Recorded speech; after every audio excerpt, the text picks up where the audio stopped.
Roberto Granda, del Club de los Viernes, y para la Contra TV, desde la Contra TV, hoy está con nosotros el coronel y ex miembro del CSID, del Servicio Secreto, Diego Camacho. Diego Camacho, bienvenido, muchas gracias por estar aquí.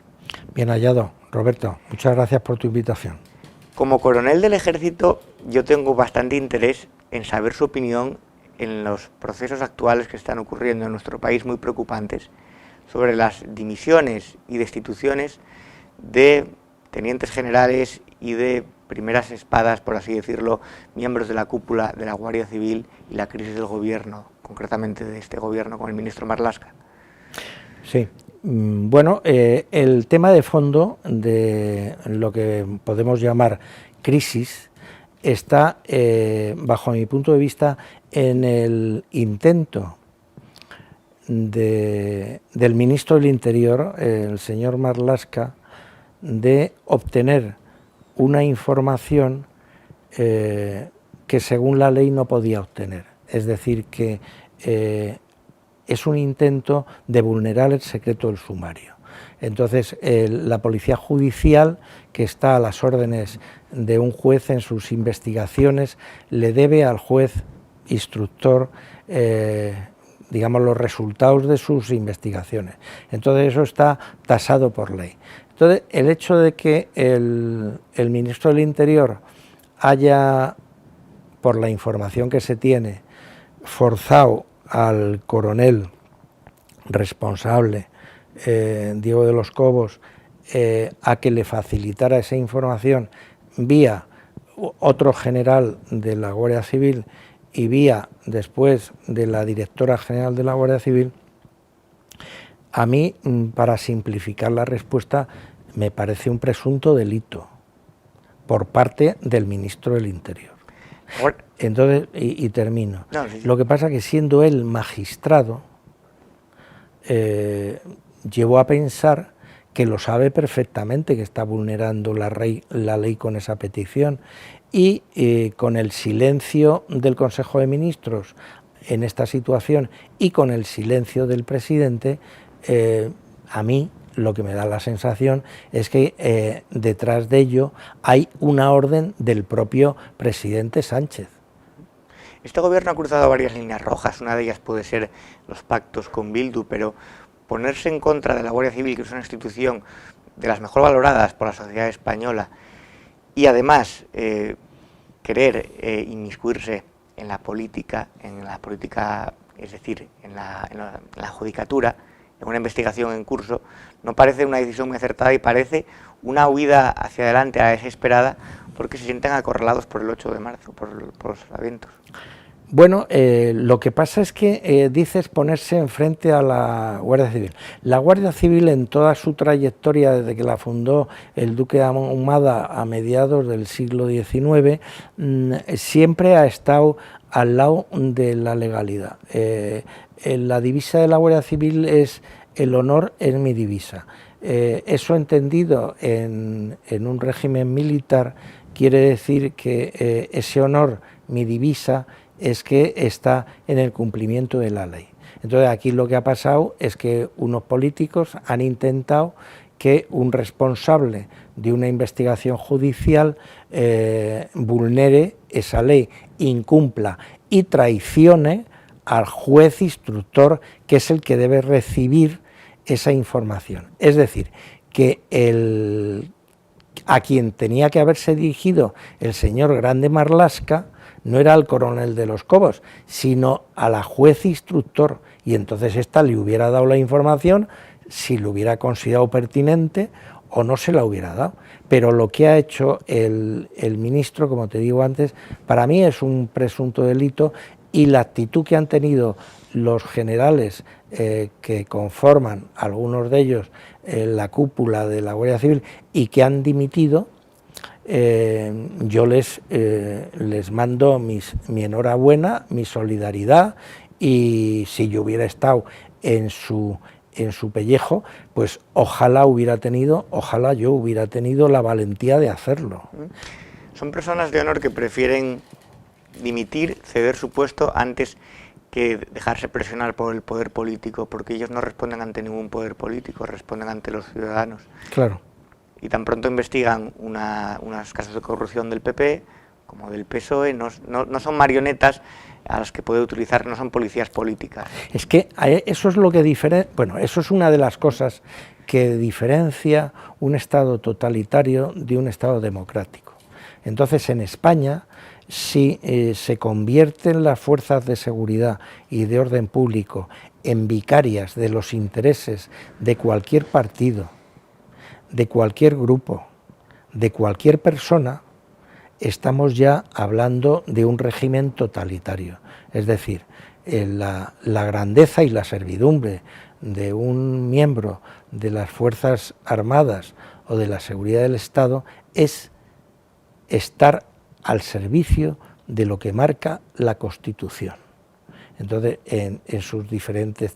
Entonces, todos sabemos que de pronto, no solamente en España, en todas partes, se produce, mira lo que pasó en Estados Unidos hace tiempo con el Watergate, en fin, donde una información compromete a un gobierno y entonces el gobierno mete la pata y empieza a presionar, empieza a amenazar. Bueno, pues aquí en España, si queremos que la democracia, digamos, salga hacia adelante, es necesario que evidentemente esa resistencia por parte de los funcionarios al servicio del pueblo español, al servicio del Estado, estén con arreglo a lo que marcan las leyes. En el momento en que haya un poder vicario en España, ya el pueblo empezará a ver a las fuerzas de seguridad como fuerzas de represión.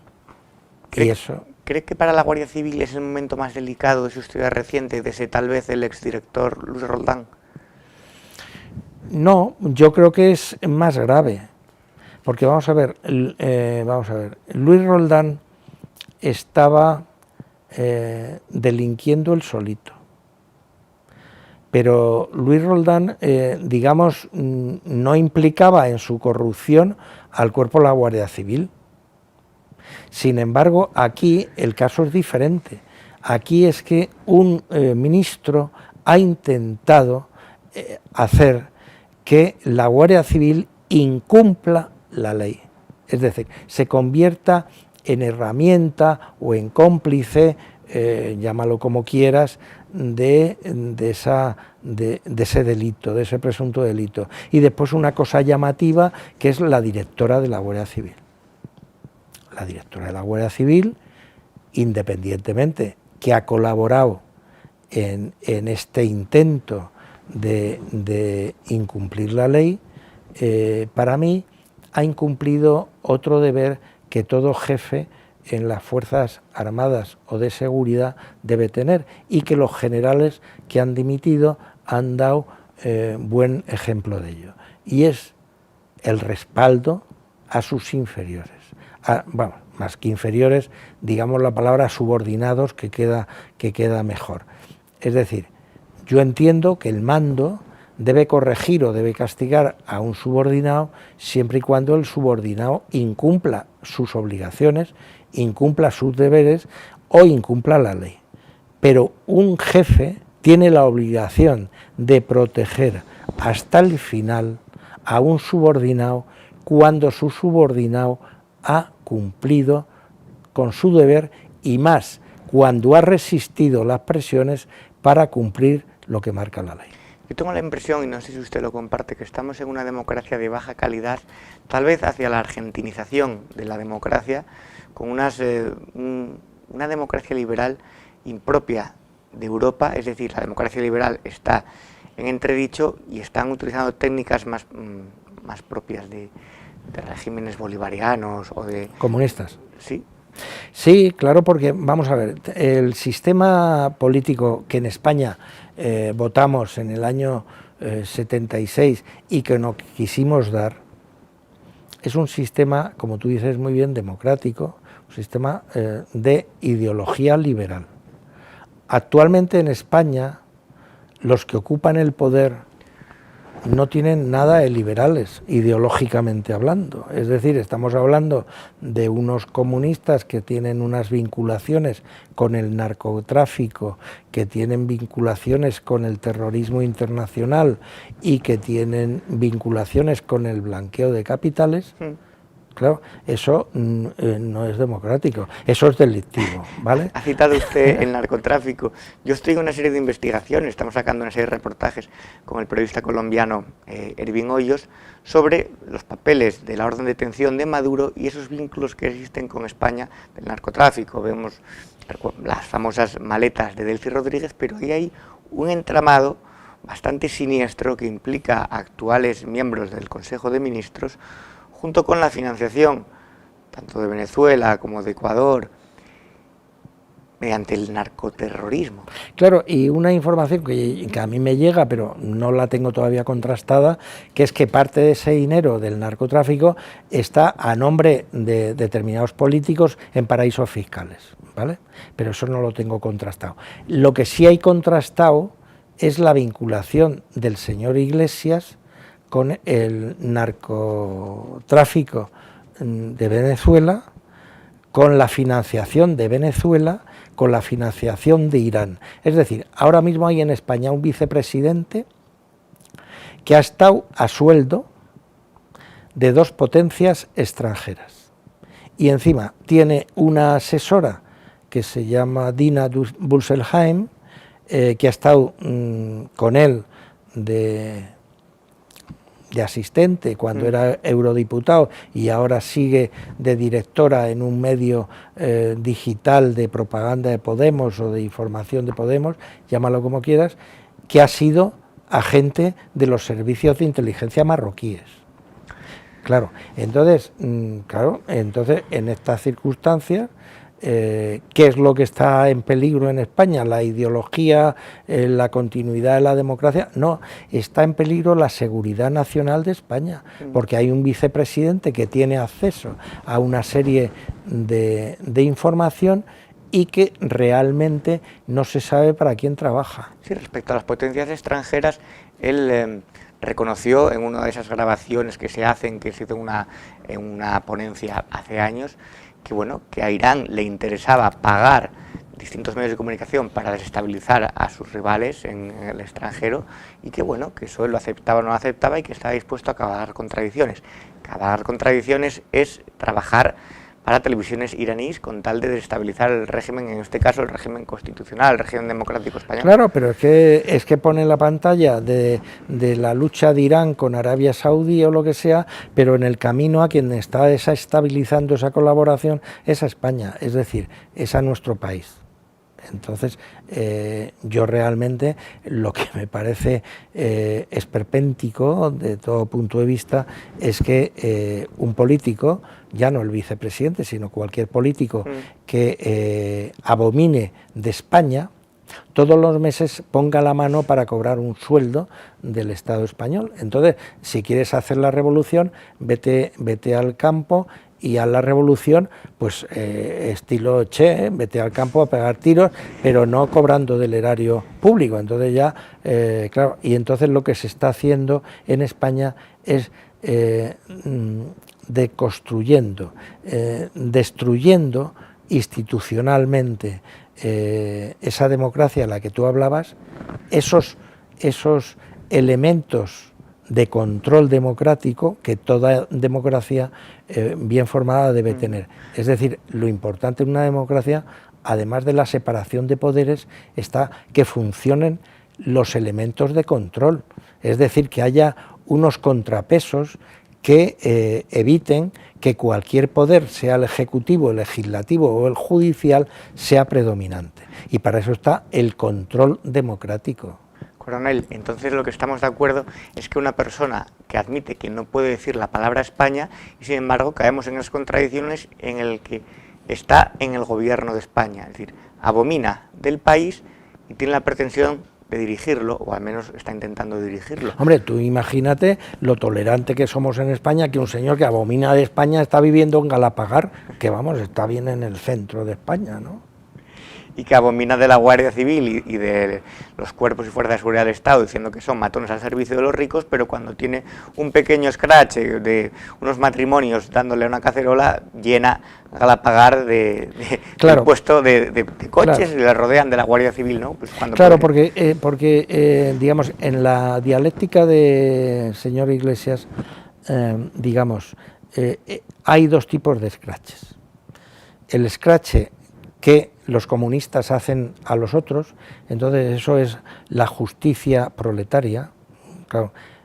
Jarabe democrático. Jarabe democrático. A mí, claro, que él se llame proletario, yo rápidamente le cambiaba las cuentas corrientes ahora mismo, siendo coronel del ejército, al señor Iglesias. Y cuando se trata para él, ese scratch ya pone en peligro la democracia. Es decir, es lo que se conoce desde tiempos de Cervantes como la ley del embudo, ¿vale? Completamente. Y además, bueno, cuando se habla de la clase proletaria, utilizan mucho esa dialéctica maniquea, polarizadora, de los ricos y los pobres, los de abajo y contra los de arriba, situándose ellos entre los de abajo. Intentan caricaturizar un movimiento del barrio Salamanca, cuando luego te das cuenta de que la mayoría de estos gerifaltes comunistas, su renta media es mayor que la media que existe en el barrio Salamanca. Claro, pero hay otro tema que subyace y es muy peligroso. Ellos, cuando realmente ven que desde el poder tiene más capacidad revolucionaria que si se tiraran al monte a luchar como los tupamaros, entonces se dan cuenta de un problema. Y es que la justicia proletaria es difícil implantarla hoy en España. ¿Por qué? Porque no hay proletarios. Es que, vamos a ver, uno de los grandes logros del tardofranquismo y del principio de la democracia en España, llamemos de los años 65 en adelante, ha sido que desaparece la lucha de clases. Es decir, que rápidamente la clase media se amplía y entonces hay clase media alta, clase media media, clase media baja. Pero el concepto de desclasado, de proletario, etcétera, en España desaparece. Entonces, claro, cuando tú estás hablando de una clase que se tiene que oponer a otra, pues claro, por ahí, en el mismo Vallecas, que es donde él vivía antes de lo de Galapagar, pues claro, la gente tiene un pasar que no es comparable con lo que era un trabajador en Manchester en el siglo XIX. Claro. Coronel, ¿y usted tiene la impresión, por ejemplo, de que esa lucha de clases rancia, anacrónica, que ya no tiene validez, se ha sustituido por otras luchas, como por ejemplo puede ser encabezar el feminismo para poner en contra a los distintos sexos, la emergencia climática? La división social, porque el objetivo, vamos a ver, el objetivo revolucionario básico de todos los movimientos que ha habido para derrocar un régimen político y sustituirlo por otro, siempre se originan en la división social, de tal forma que el gobierno, no es el caso porque ahora los que lo están haciendo están en el gobierno, pero en los casos históricos conocidos, los gobiernos digamos que entran en pánico y pasan del pánico a la represión, de la represión al pánico. Y llega un momento en que ese vaciamiento de la capacidad de respuesta adecuada por parte del gobierno, del vaciamiento del Parlamento como una cámara que no sirve para nada, porque, bueno, hay una serie de problemas en el país y los diputados son incapaces de generar políticas que resuelvan esos problemas. Entonces, ese es el momento en donde el proceso revolucionario tiene el apoyo de la población, porque ve que la forma de salvarse es unirse a aquel que le ofrece una salida. Y la salida hoy en España ante lo que se avecina, ¿cuál es? Pues la que están ofreciendo el subsidio permanente mínimo vital ¿no? Coronel Diego Camacho, coronel del Ejército Español, muchas gracias por estar en la Contra TV, y en otro momento me gustaría citarle para hablar del 23F y del papel de Tejero, y usted como testigo directo, si quiere lo hablamos en otra ocasión aquí en la Contra. Muy bien. Muchas gracias.